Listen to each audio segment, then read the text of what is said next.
મહેસાણા જિલ્લાના મહત્વના 5 સ્થળોએ મોક ડ્રીલ રાખવામાં આવી. બપોરે 4 વાગ્યાથી રાત્રે 8 વાગ્યા સુધી મોક ડ્રીલ થશે. જિલ્લામાં Dudhsagar dairy, ONGC, Dharoi dam, Maruti plant અને ઊંઝા PMCના સ્થળે મોક ડ્રીલ થશે.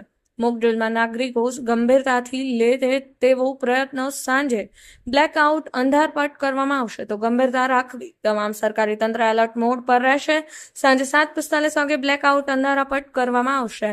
મોક ડ્રીલમાં શાળા કોલેજોનું પણ વિશેષ આયોજન કરાવ્યું.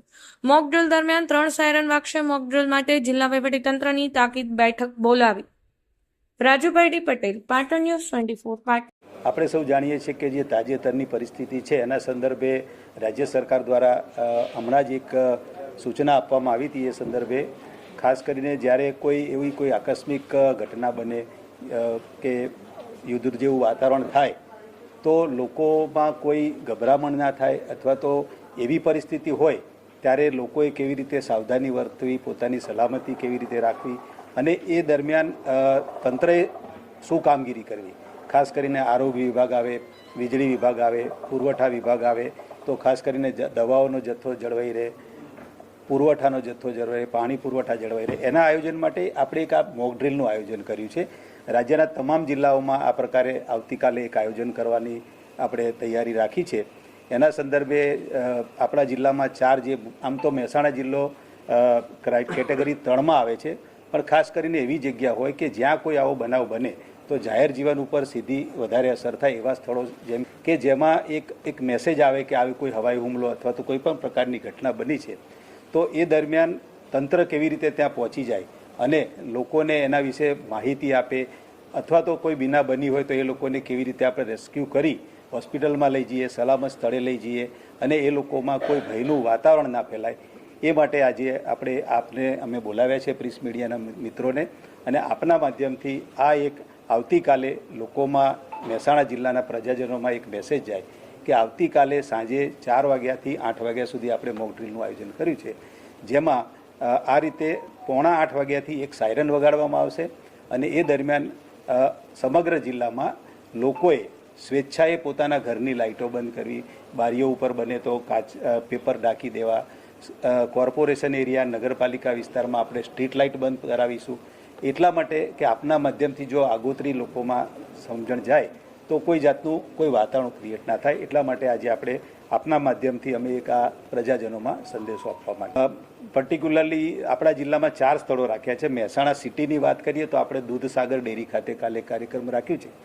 એમાં એક કંટ્રોલ રૂમ આપણે જિલ્લામાં હશે, ત્યાં એક મેસેજ આવે કે ભાઈ દૂધસાગર ડેરી ઉપર હવાઈ હુમલો થયો છે અથવા તો કોઈ બોમ્બ થયું છે કે તેવું, તો તાત્કાલિક ત્યાં ફાયર ફાઇટર પહોંચી જાય, ડૉક્ટરની ટીમ પહોંચી જાય, એમ્બ્યુલન્સ પહોંચી જાય, 108 પહોંચી જાય, તંત્રનું જે કંઈ લાગુ પડતા અધિકારીઓ પહોંચે અને ત્યાં જે કંઈ ઘટના બનવાથી જે કંઈ જાનહાનિ થઈ હોય, માલહાનિ થઈ હોય તો એ લોકોને બને એટલી ઝડપથી આપણે કેવી રીતે રેસ્ક્યુ કરી શકીએ. બ્લડ અવેલેબલ હોય, 108ની ટીમ હોય, તાત્કાલિક એમને હોસ્પિટલમાં લઈ જઈએ તો એવી હોસ્પિટલો પણ આપણે આઈડેન્ટિફાઈ કરી રાખીશું. એ રીતનું એક આવતીકાલે અને સાથે સાથે આપણે 7:45 પછી સાયરન વાગશે અને અડધો કલાક સુધી આપણે બ્લેકઆઉટ એટલે અંધારપટ કરવાનું એક આયોજન છે. અમે અત્યારે એવું વિચાર્યું છે કે આપણા જિલ્લામાં GIDC ખાતે, ONGC ખાતે, રેલવે ખાતે અને આપણા કોર્પોરેશન ખાતે સાયરન ઉપલબ્ધ છે. એક સાથે આ 4 જગ્યાએથી સાયરન વગાડવામાં આવશે. પહેલી સાયરન છે એકદમ સ્પીડથી વાગશે, પછી ઇન્ટરમીડિયેટ થોડી ધીમી વાગશે અને છેલ્લે પછી એક ધીમી વાગશે અને આખી પ્રક્રિયા પૂરી થશે એટલે એક બીજી સાયરન પણ વગાડવામાં આવશે. ગ્રામ્ય વિસ્તારમાં પણ ખાસ કરીને બધા જ વિસ્તારોમાં આવરી લીધેલું છે આપણે આયોજન. એટલે સમગ્ર જિલ્લામાં એક બ્લેકઆઉટનું કાર્યક્રમ કરવામાં આવશે. એટલે ફરીથી આપના મીડિયાના મિત્રો મારફત અમે પ્રજાજનો સુધી આ મેસેજ કરવા માગીએ છીએ કે જસ્ટ આ એક પ્રકારનું આગોતરી તૈયારી, ભવિષ્યમાં આવી કોઈ ઘટના બને તો આપણે આપણી જાતને, આપણા જાનમાલને કેવી રીતે સલામત રાખવું એના માટે જ આ એક આપના મારફતે અમે માહિતી આપવા માંગીએ છીએ. મારી સાથે જિલ્લા પોલીસ અધિક્ષક સાહેબ પણ છે, જિલ્લા વિકાસ અધિકારી સાહેબ છે. કલેક્ટર સાહેબે જે રીતે બ્રીફ કર્યું એટલે આવતીકાલે 4 થી 8:15ની વચ્ચે આ મોક ડ્રીલ જે છે એનું આયોજન કરવામાં આવ્યું છે અને ડ્રિલ એટલે બેઝિકલી એક પ્રેક્ટિસ છે. એટલે મારે તમામ મહેસાણાના જે નાગરિક છે એમને અપીલ છે કે એટલે એને ગંભીરતાથી લે, કારણ કે કોઈ પણ એકચ્યુઅલ પરિસ્થિતિ જ્યારે ઊભી થશે ત્યારે એમને ખબર હોવી જોઈએ કે એમને તરત કઈ રીતે રિસ્પોન્ડ કરવું છે. એટલે જે બ્લેકઆઉટનું જે આયોજન છે, જે બધું છે, એમાં તંત્ર તરફથી એટલે ખાલી સ્ટ્રીટ લાઇટ્સ ને બધું ઓફ કરવામાં આવશે.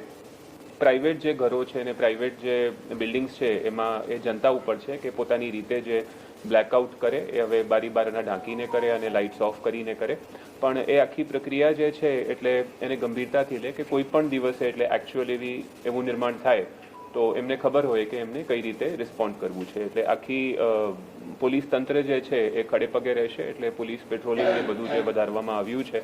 અંધારપટ હશે એટલે પોલીસની તમામ ગાડીઓ જે છે રોડ ઉપર રહેશે. પોલીસ પેટ્રોલિંગ જે છે એ અમે વધારશું અને સવા 8 સુધી જ્યારે સાયરન ના વાગે ત્યાં સુધી પોલીસ જે છે એ ખડે પગે રહેશે.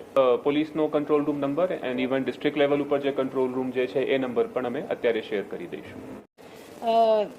જેવી રીતે કલેક્ટર સરે વાત કરી તો મોક ડ્રીલની તૈયારી માટે સૌથી પહેલાં તો અમારે અહીંથી એક વીસીના માધ્યમથી એક બધાને જાણ કરવા માટે આવશે. એમાં અમારા બધા એચઓડી લાઈક અમારા ચૂંટાયેલા પ્રતિનિધિઓ તો એમાં છે જ, અને અમારા ગામે ગામ સરપંચશ્રીઓ છે, તલાટી અને વહીવટદારશ્રીઓ, અને સાથે સંકળાયેલા તાલુકા પંચાયતના આખા મહેકમ અને બધા તાલુકા વિકાસ અધિકારીશ્રીઓ. એની સિવાય અમારી હેલ્થની બધી ટીમ એ પણ એમાં રહેશે.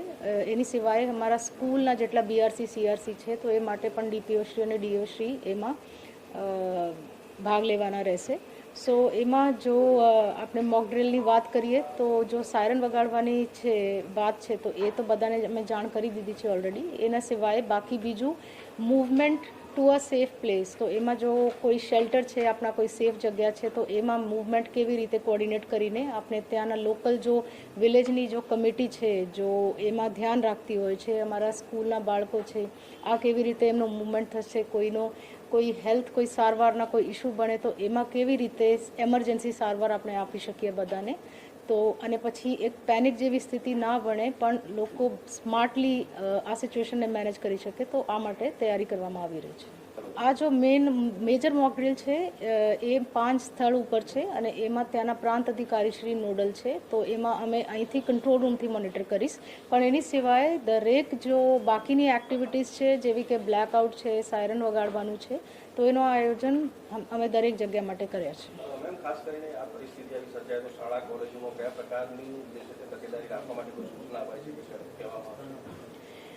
અહીંથી આ સૂચના બધાને કરવામાં આવશે કે સપોઝ કોઈ એ પ્રકારનો આપણે જો મોક ડ્રીલમાં અમે વાત કરીએ છીએ કે તમે એકવાર ઉપરથી ઇન્ફોર્મેશન મળે તો ઇમિડિયેટલી આપણે એક સેફ જગ્યા ઉપર બધાને લઈ જવાનું છે. પછી એમના સિવાય બીજું કોમ્યુનિકેશન કોઈ બ્રેકડાઉન હોય તો એમાં રેડિયો અથવા તો બાકી કેવી રીતે અમે કોમ્યુનિકેટ કરી શકીએ એની જવાબદારી. પછી આપણી સ્ટોક ટેકિંગ કે અમે બધું સ્ટોક અમારા તૈયાર છે, પુરવઠાનો છે અથવા તો હેલ્થના સ્ટોક છે એ.